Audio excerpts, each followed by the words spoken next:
Alrighty mga kaunggoy, it is I, Manong Jaire, and welcome to a brand new episode of Alak Review mga kaunggoy. So, welcome to Alak Review, the show where we review and taste alak and binibigay natin yung opinion natin tungkol sa isang particular individual na alak, okay?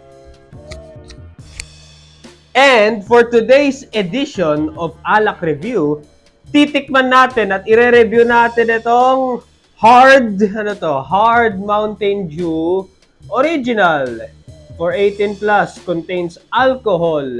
5% alcohol po ito mga kaunggoy. Gawa siya ng Mountain Dew Hard. Ayan natin. Teka, ayun natin. Nakikita ba? Ayan. So, Mountain Dew Hard. I-review natin yan. Siyempre, hindi tayo bias dito. Sabihin ko kung ano ang opinion ko dito. Kung pangit yung lasa, sasabihin ko talaga na pangit yung lasa. Kung masarap naman yung lasa, sasabihin ko na masarap ang lasa, okay? Bago natin tikman, ine-expect ko na magiging kasing lasa nito yung Mountain Dew. Malamang, kasing kaya nga Mountain Dew Hard, no? And may konting hint ng alak mga kaunggoy. Bakit? Mahulog ka dyan. So ito, without further ado, let us open the alak. Nope. Woo! Oh, natakot ka. Natalsikan ka. Huwag ka kasi lumapit masyado. Smell test muna. Okay, hindi ko sure kung anong alak yung ginamit dito. Hindi ko alam kung the fuck. Without further ado, taste! Test!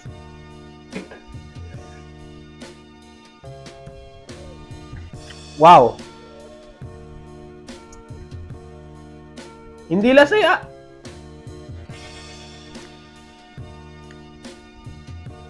Hindi lasa masyado ang alak. Sobrang hina ng lasa ng alak. Actually, hindi ko ma-pinpoint kung anong alak yung ginamit dito. Kung gin or beer or brandy or rum or vodka. Parang walang alak mga kaunggoy. Sa amoy, parang regular na Mountain Dew lang. Unang lasa, napagkakamalam mong parang Mountain Dew lang talaga. Para siyang mga yung hinahalo lang namin sa alak tutorials mga kaunggoy. Nothing much mga kaunggoy. I was expecting a little stronger taste of alak pero as far as I know, nung natikman ko, wala masyado. Grabe no. Saan to, yung mga gantong klaseng inumin, saan to perfect? Tulad nga ng sabi ko lagi, get together, no? Get together. Huwag niyong inumin ng alak araw-araw, please lang, okay? Drink responsibly. Hindi ko nire-recommend at ayoko na uminom ang mga tao ng alak araw-araw, no? Kasi that is very dangerous mga kaunggoy. Very, very dangerous. Kung iinom man kayo ng alak every once in a while, sabayan nyo ng healthy shit ng siguro every day mag-workout kayo, pwede yun. Hindi siya nakakalasing. Wala. 5% alcohol, wala. Mahina. Although lasang Mountain Dew lang talaga siya. Regular na Mountain Dew. Oh, non-existent yung lasa na alak. Para ka lang talaga uminom ng Mountain Dew. Walang lasa na alak mga kaunggoy. I don't know if it's just me or baka sa ibang tao dyan pag tinikman to. Baka malasahan nyo yung alak, pero para sa akin kasi wala eh. Parang, ayos may dragon.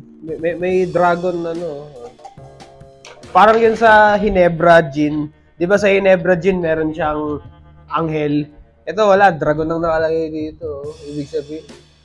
Kasi nung nakita ko yung logo sa harap nito, ina-expect ko, dragon yung logo. Ina-expect ko malakas to kasi dragon eh.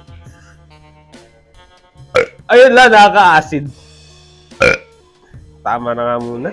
Mahina na ako sa alak kasi. Okay! Kung gusto yung malasing, hindi ko nire-recommend to. Sa mga tao dyan na gustong lasing-lasing, yung party, ganun, yeah! Tapos yung mga gustong makalimot,